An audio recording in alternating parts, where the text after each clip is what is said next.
नमस्कार, मैं मुक्ता भटनागर और मेरे चैनल में आप सभी का बहुत-बहुत स्वागत है।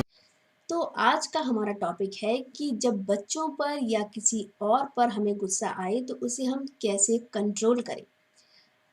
आप जानते हैं दोस्तों कि एक कहावत है कि दुनिया मुट्ठी में करना, यानी हर कोई चाहता है कि दुनिया मेरी मुट्ठी में हो।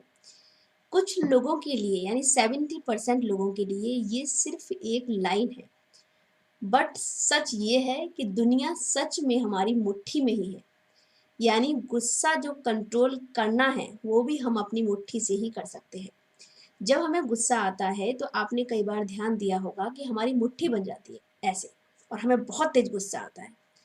तो जब ये मुट्ठी हम ऐसे बनाते हैं, जब ये थंब अंदर होता है हमारी मुट्ठी के, तो हमारी बॉडी में ऐसे पॉइंट एक्टिवेटेड हो जाते हैं कि हमारा एंगर बढ़ जाता है। और जब तक कि वो निकल नहीं जाता, जब तक कि वो शांत नहीं हो जाता, हमें और गुस्सा बढ़ता जाता है। तो इसे कंट्रोल करने के लिए जब भी आपको गुस्सा आए तो आप अपनी मुट्ठी अगर बनाने जा रहे हैं तो आपका थंब हमेशा ऐसे ऊपर होना चाहिए।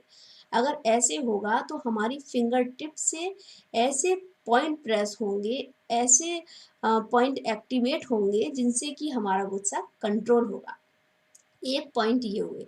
दूसरा पॉइंट हम लोग इस तरीके से एक्टिवेट कर सकते हैं, जैसे जब गुस्सा आता है तो कई लोग कहते हैं मुझे माफ़ करो।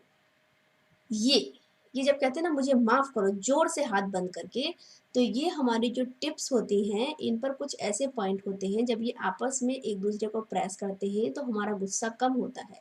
आगे से जब भी आपको गुस्सा आए, तो आप इस तरीके से अपने हैंड को नमस्कार मुद्रा में इस तरीके से कीजिए और इस तरीके से 3 फिंगर को अंदर and 2 finger this one like that and thumb like that. इस तरीके से अपने हैंड को रखिए। जब आप इस तरीके से करेंगे तो आपका गुस्सा 100% शांत होगा और आप बहुत रिलैक्स फील करेंगे। ये तो हुई एक बात। दोस्तों आप जानते हैं कि जो गुस्सा हमें आता है वो सिर्फ़ 2.5 सेकंड के लिए हमें आता है। अगर उस 2.5 सेकंड में आपने अपने गुस्से को कंट्रोल कर लिया तो फिर आपको गुस्सा नहीं आएगा। बट अगर उस 2.5 सेकंड में आप अपने गुस्से को कंट्रोल नहीं कर पाए, आपने उसे निकाल दिया, तो बढ़ता ही जाएगा। तो वही मैं बोलना चाहती हूँ कि कुछ चीज़ें ऐसी हैं जो हम लोगों को पता नहीं होती। अब बढ़ते हैं हमारे थर्ड पॉइंट की ओर।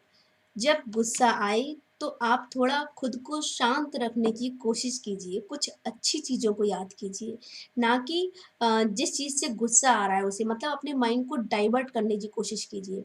जैसे कि आप कहीं बाहर जा सकते हैं, अगर आप स्कूटी चलाते हैं, कार ड्राइव करते हैं, तो आप थोड़ा-सा बाहर ड्राइविंग पर निकल जाइए। ये नहीं कि फ़ास्ट ड्राइविंग पर निकल गए, बहुत तेज़ गुस्सा आ रहा है और फ़ास्ट ड्राइविंग कर रहे हैं, नहीं। मतलब कूल ड्राइविंग।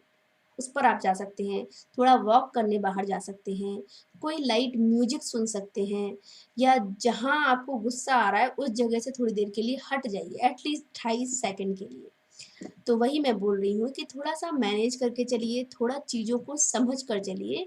बहुत कुछ चेंजेज़ आप खुद ही कर सकते हैं, यानी सब कुछ हमारे कंट्रोल में है, बस हमें समझने की देरी है। तो अगर आप लोगों को आज का मेरा टॉपिक पसंद आया हो, आज के मेरे थॉट्स पसंद आए हों, तो please like and subscribe my channel and मुझे कमेंट कर ज़रूर बताइएगा। आज के लिए बस इतना ही। नमस्कार।